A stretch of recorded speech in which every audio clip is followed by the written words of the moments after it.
एक गांव में एक चित्रकार रहता था। उसने बहुत सारी खूबसूरत पेंटिंग्स बनाई हुई थी। उस खूबसूरत पेंटिंग में से उसने एक पेंटिंग को चौराहे पर रख दिया और फिर उसके बाद एक कागज़ में लिखा, जिस किसी को इस चित्र में कमी दिख रही है वो हमें बताए। या लिखकर वो चित्रकार वहाँ से चला जाता है और कुछ समय के बाद वो चित्रकार वापस आता है और अपने चित्र की तरफ देखता है। उस चित्र में काफ़ी लोगों ने खामियां निकाली थी।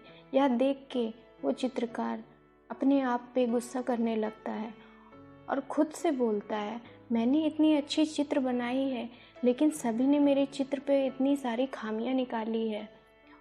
वह अपने चित्र को पकड़ के वहीं पर बैठ जाता है और वह बहुत ही ज़्यादा खुद से उदास हो जाता है। इतने में उसका एक दोस्त वहाँ से गुज़र रहा होता है।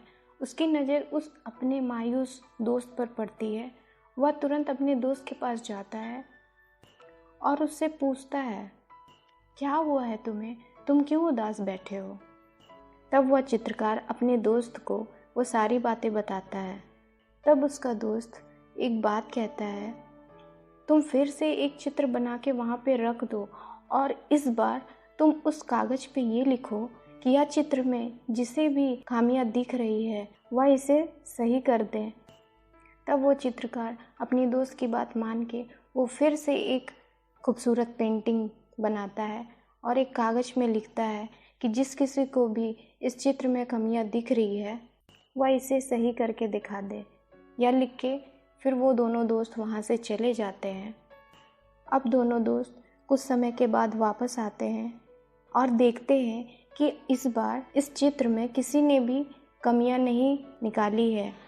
वो जैसा ही चित्र को वहाँ पे छोड़ के गया था वैसे ही वो वहाँ पे पाता है किसी ने कोई कमियां नहीं निकाली हुई थी। इस बार वो बहुत खुश हो जाता है और अपने दोस्त को धन्यवाद कहता है। तब उसका दोस्त अपने चित्रकार दोस्त को कहता है कि लोगों के पास बहुत समय है बुराई करने के लिए, दूसरे के कामों में कमियां निकालने के लिए, लेकिन किसी के पास यह सही करने का समय नहीं होता है।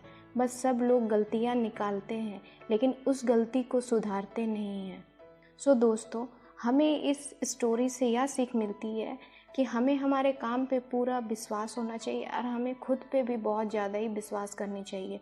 लोगों की तो आदत होती ही है बुराई करने की, इसलिए हमें अपने काम पे पूरी तरह से बिलीव रखनी चाहिए एंड उस काम को पूरे मन से करनी चाहिए।